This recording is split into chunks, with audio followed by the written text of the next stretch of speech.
Hi, everyone. Good morning.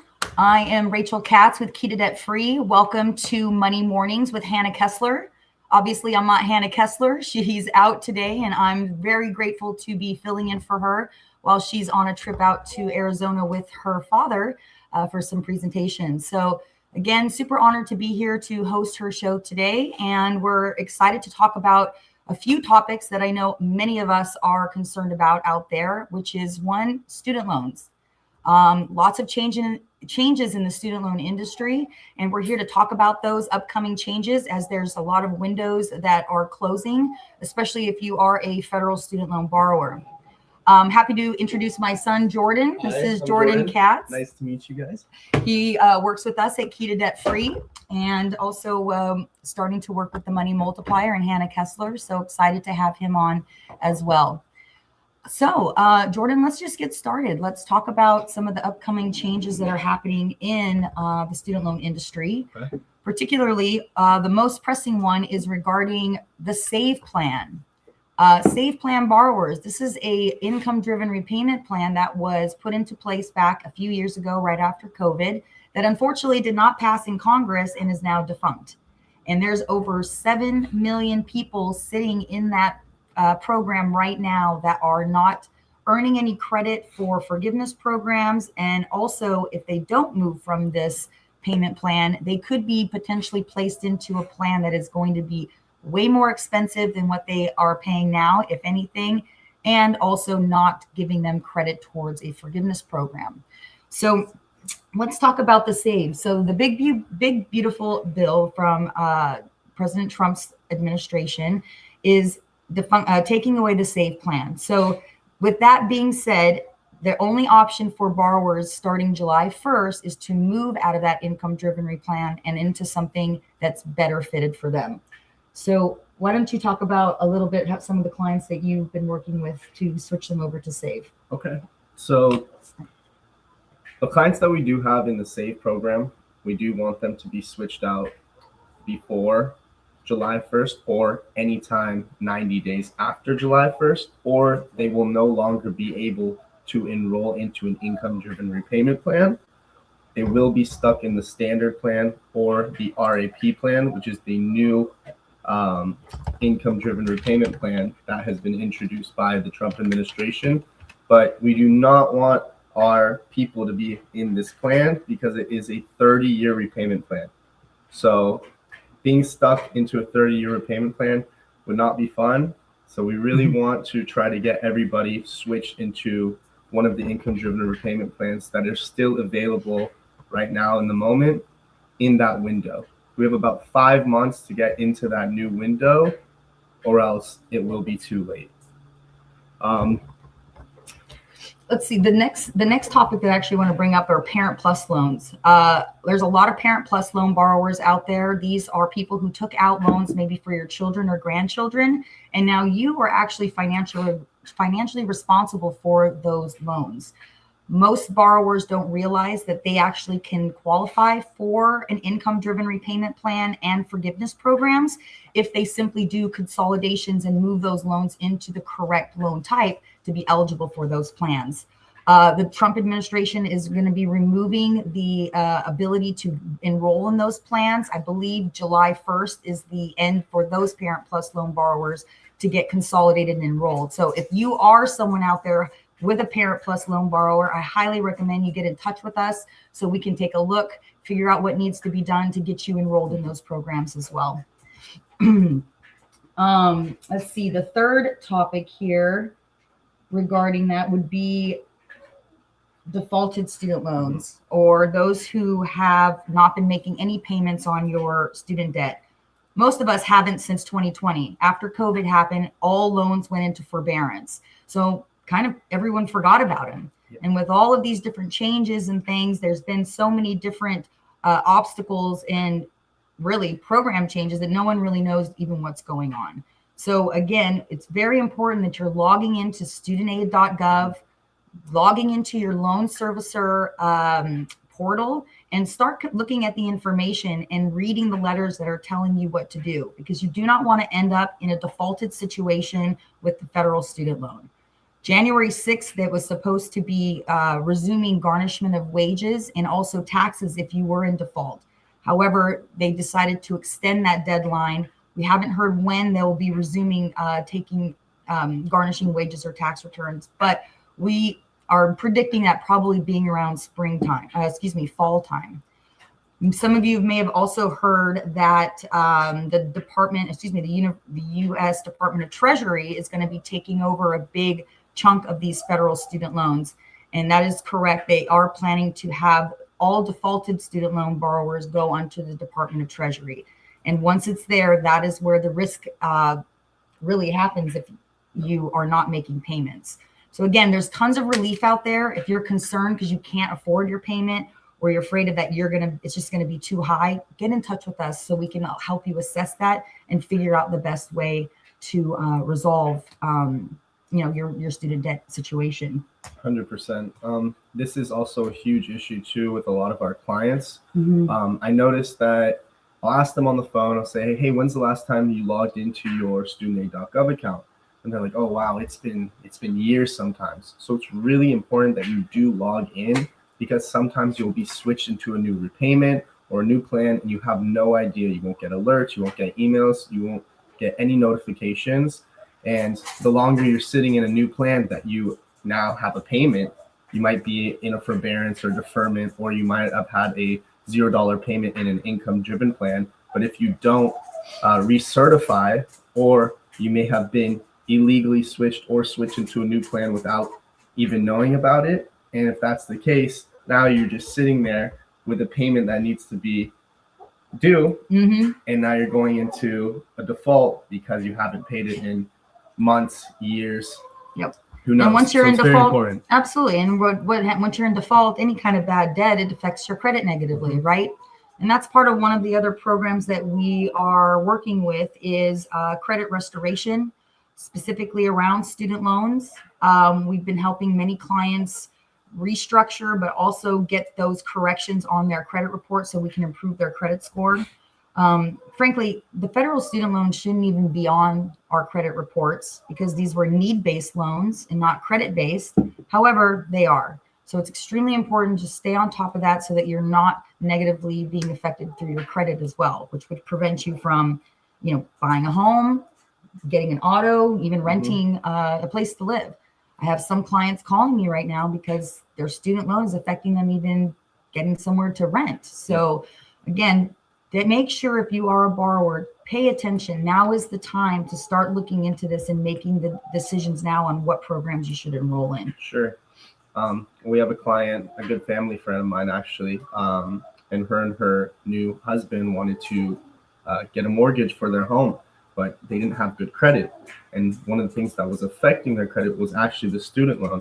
So us removing that student loan inquiry off of her credit actually boosted her score about 100 points. So it's huge effect on the credit, and definitely something that you want to look into. Absolutely. So, and also just to kind of piggyback more on the credit restoration services. So guys, there are a lot of, maybe you've seen online, people talking about credit repair and how you can dispute things on your credit to get it removed.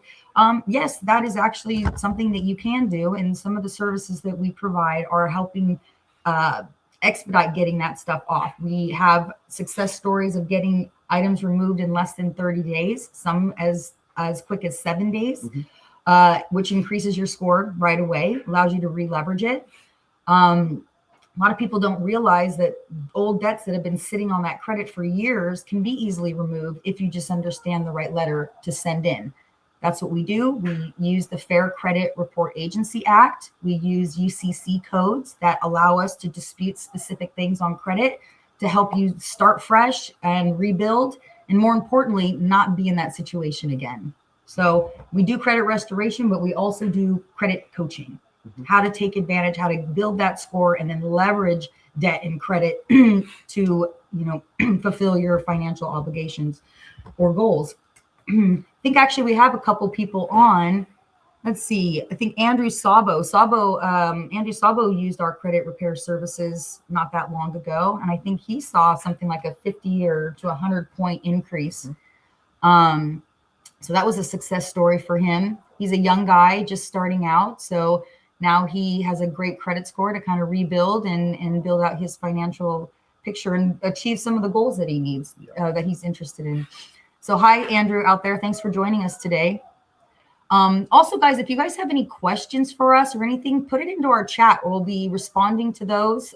If you do, that would be great to have some interaction here with us. And let's see here. Let's talk about, let's see, what do we got going on?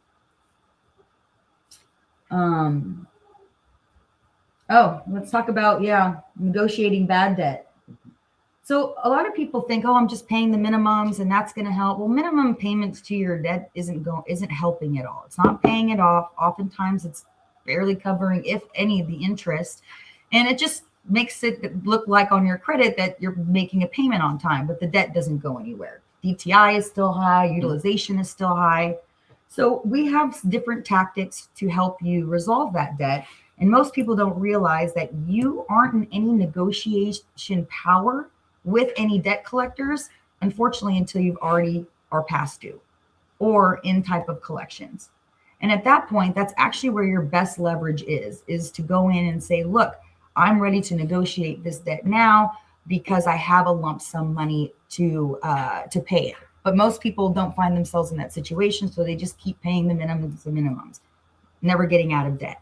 So if you are struggling with a lot of debt and your guys are interested in figuring out strategies to expedite that debt payoff, then get in touch with us. We love to talk about the different strategies that we're using, specifically around even infinite banking concept.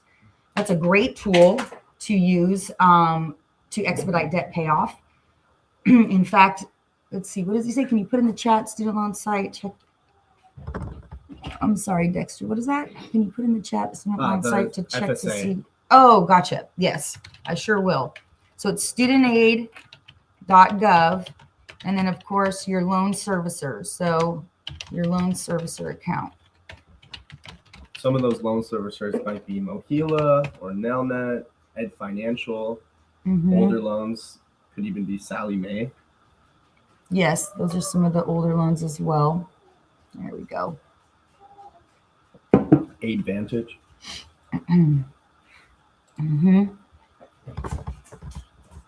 So yes, anyway, going back to negotiating bad debt. So again, if you guys are interested in learning about these different strategies, or you're in a situation where you, maybe are past due, or maybe even going close to collections, let's talk about how we can resolve that using some different strategies, not just infinite banking, but also, some things that I've used in the past for myself. I'm gonna go here real quick, 1 second. So let me just explain one strategy that we did with one client that was already behind on some of her credit cards. So rather than continuing to pay the monthly payments to the credit card companies, we decided to structure a infinite banking policy where she was taking that monies that she was paying to the creditors and flowing it into the policy for about 6 to 9 months. Once she had that nest egg there, and the loans the debts that she wasn't able to satisfy before, we were able to go in to those companies and negotiate literally pennies on the dollar for them to minimize what she would owe. So we took the money from her policy as a loan to herself, and then we went and paid off that creditor. So now she, instead of paying the creditor every single month, the minimum balance or minimum payment, which wasn't paying off the debt, she's now able to put that money back into her own pocket and now pay herself back with interest into her own policy. So these are some different strategies that we can talk about using IBC around your own specific debt. Also, let's see here. Studentaid.gov. Perfect. So did you want to mention anything else, Jordan, about, student loans, about credit repair, about... I'm thinking. There's so much to talk about, right? Exactly. I mean, your peers, a lot of your friends are graduating now and looking for opportunities to, one, take care of their debt, but also build off of that. So what are some of the things that, your friends and people are looking for when they're looking for financial services or financial education? What are some of the topics? I think a lot of my friends, being in their young and mid 20s, still aren't completely focused on these things. You know, they're still worried about what job they're going to find or what career path they want. A lot of times I mention to them, hey, it's really important. You should get into some type of forgiveness program. It can lower your payments, but they never really take initiative. But it's always later down the line when they're in their 30s and they realize, oh my God, I have these bills, I have debts to pay, I have a family to feed. That's when they start to simplify things and they're like, okay, I really need to take care of the student loan, or I really need to get my credit in place. I think that's something that is lacking in our generation. It's just people that are, you know, financially savvy or just understand how even taxes, you know, how to pay their taxes. Absolutely. Or how to build their credit. Exactly. And I think that's another thing you just brought up is the lack of education, the lack of financial literacy here in our country, which is why we do what we do here. Hannah does, and myself, along with a lot of our other, sorry, threw a pen at you, Jordan, people in our organization, is we're out here trying to educate people, let people know that there's solutions, there's options out there for you to take back your power, take back the control over your finances. And it's all with understanding what are the options, what are the solutions, and then working with the right professionals to help you achieve those goals. So again, yes, Dexter, the studentaid.gov account is the Department of Education website. Okay, this is what houses every single piece of information regarding student loans, programs, promissory notes, etc. So most people forget about this site, or they've known it as what's called FAFSA. That's the free application for federal student aid, right? That's what we filled out to get the loans. Well, after we get the loans, they kind of don't tell us about this Department of Education website. And all we do is get a bill from the loan servicer 6 months after we've graduated, right? So now all we're dealing with is that loan servicer, and that portal doesn't hold all the information or the information on the programs that you could qualify for payment relief, for forgiveness, and other types of programs that will help with this federal student loan. So the state.gov and your loan servicer portals are the most important resources for not only you, but for us to help you figure out what programs you can qualify for. So Dex, thank you so much for chiming in and having your people get prepared with these items. You guys can go to our website, key2debtfree.com. You can also see the different services that we offer there, as well as set up a complimentary consultation. So I'll put that in Key to Debt Free. Is that right? Yep. In the chat here, if you guys are interested in checking us out there. And not to cut you off, but your loan servicer, the website for your loan servicer, whether it's Mohila or NowNet, is different from your FSA, which is your studentaid.gov. The loan servicer is just where you're paying that bill to the Department of Education. Usually doesn't do a breakdown of your loans. That is what the studentaid.gov is important for. We can check when you went into repayment, what repayment plan you're in, when you graduated, all the loans that you have. Do you need to consolidate? Do you even qualify for forgiveness? There's so many different aspects that go into it, and that's what the FSA or the studentaid.gov account gives us, is kind of a breakdown. But it's very difficult for most of our clients to even navigate the site because there's so many different tabs, so many different windows, so many different buttons.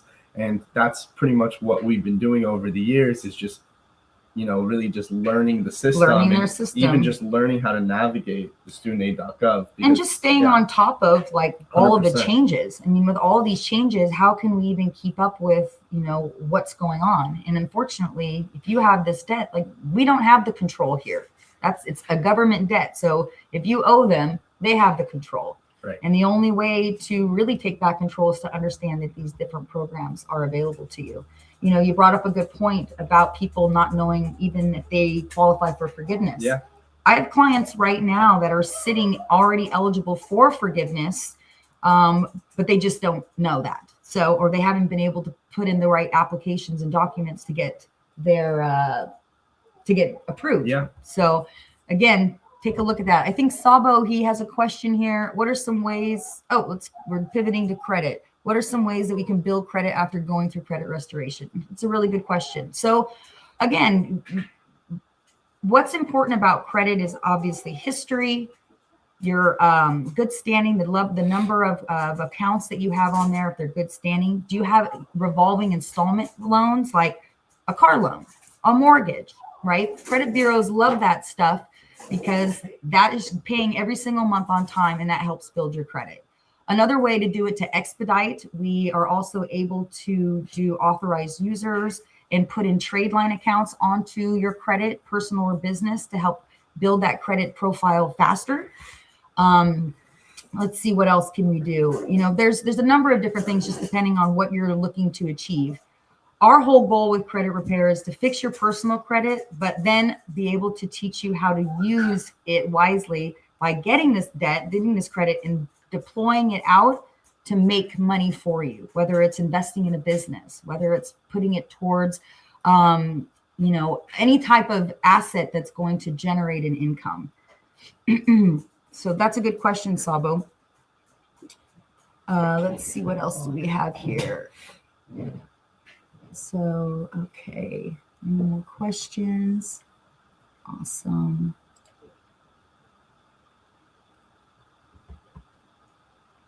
I think one more thing. What is this? Oh, yes, just talking about funding. So business funding. A lot of people have small businesses and they own businesses, and one of the biggest issues they have is cash flow, capital. How do I get money so that I can put it into my business so I can make more money? And often we're going to the banks, we're asking for loans, but we're doing it all under our own personal name, our personal social security, which if you're over leveraged, you got a mortgage, a car payment, student loans, you may not be able to get the type of funding that you need to put into your business to grow. So how do we go about getting that money? It's about building what's called a business profile or a corporate credit profile.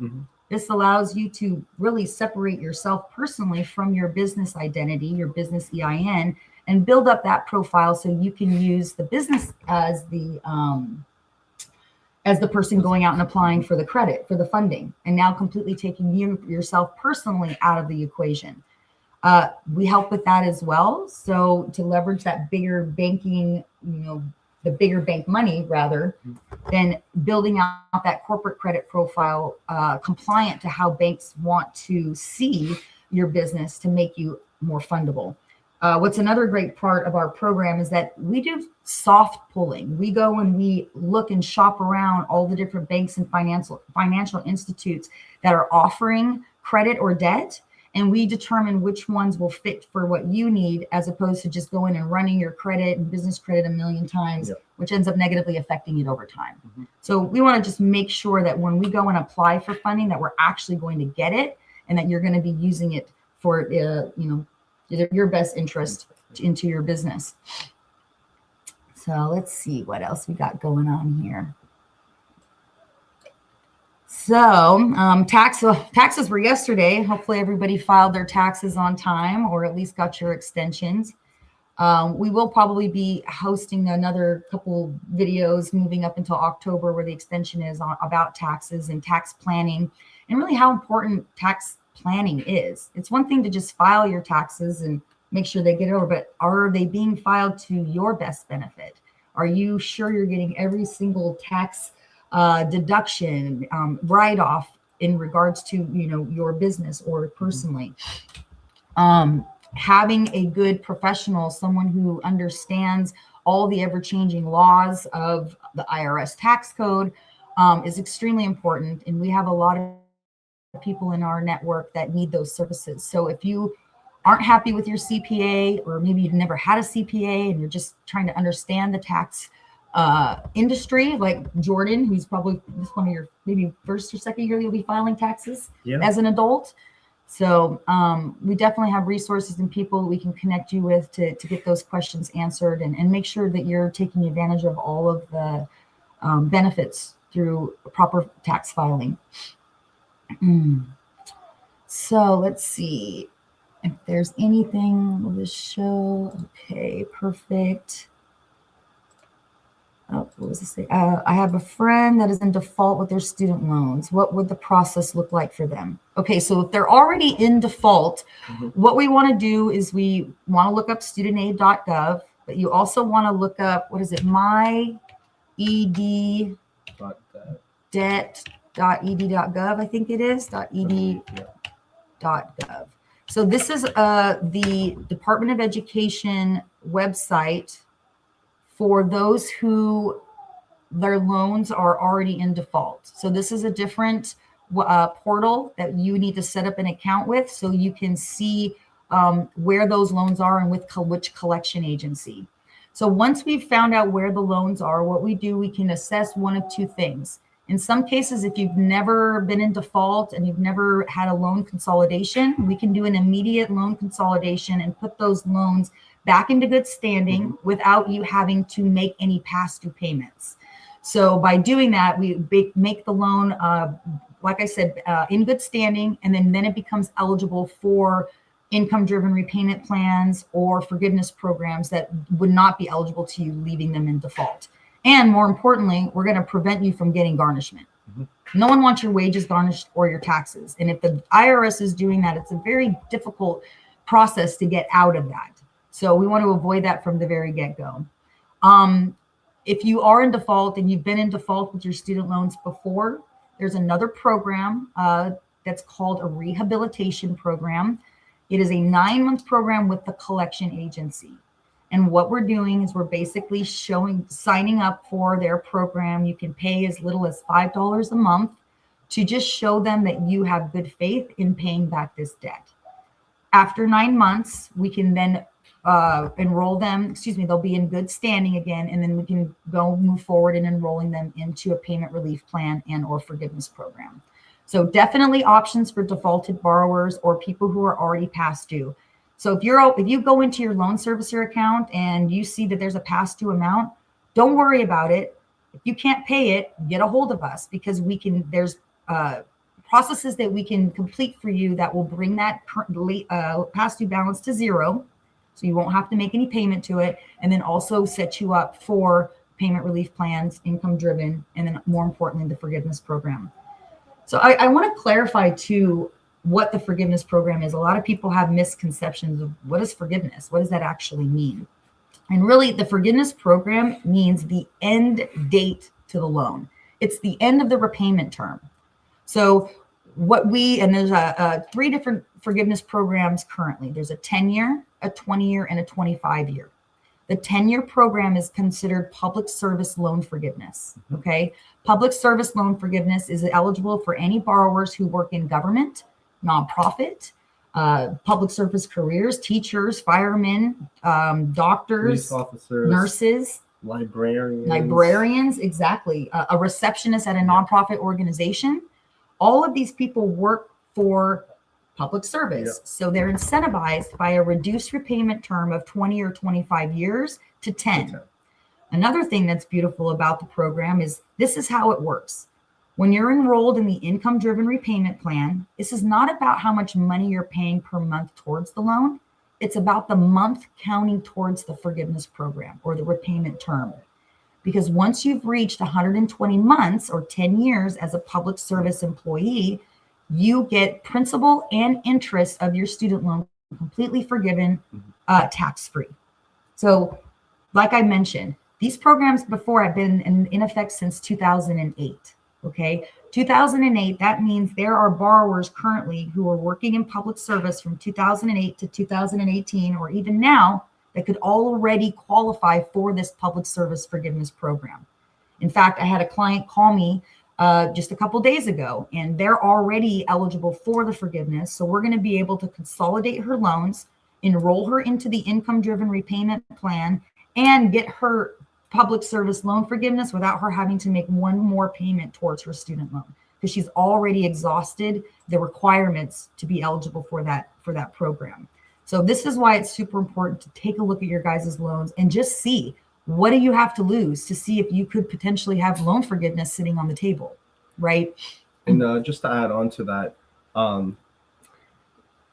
what this means too is it's when you've worked in a public service or a nonprofit from your repayment. So we have a lot of clients that sometimes have worked in public service for 30 years, but they only went into repayment on their loans in 2018 or 2020. So it's whenever you went into repayment, that's when the 120 qualifying payments or the 10 years actually starts.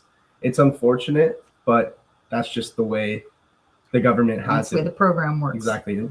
Yeah. Or how the program actually works. Let's see, what does Sabo say? Oh, what if her student loans are private? Okay, that's a really good question. So unfortunately, private student loans, which many of us out there have them, do not qualify for any of the federal relief programs. However, we have strategies, again, using the infinite banking concept policy on how we can expedite and pay off those private debts much faster than through what the program they're working with now. Because that is the biggest benefit, is if you are able to expedite paying off that private student debt and then focusing on either the federal debt and other debts after the fact. Because the private student loan still